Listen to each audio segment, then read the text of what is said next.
Hello everyone, I'm Linda. I'm a regulatory economist. I work in energy industry.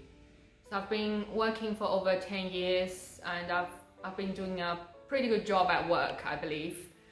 And when it comes to investment, I know the textbook knowledge, but when it comes to practice, I don't really know what to do.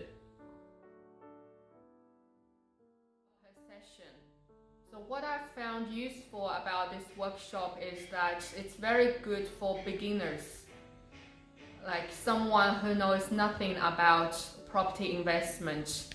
Rusty gives a very good overview, and he also gives examples of the properties he purchased in the past. He shared a lot of valuable stories, like including lessons learned, the mistakes he made in the past, so that we learn from it, that we wouldn't make the same mistakes. He also shared a lot of successful investments, which increase in value within like half a year. And he shared his strategies with us. So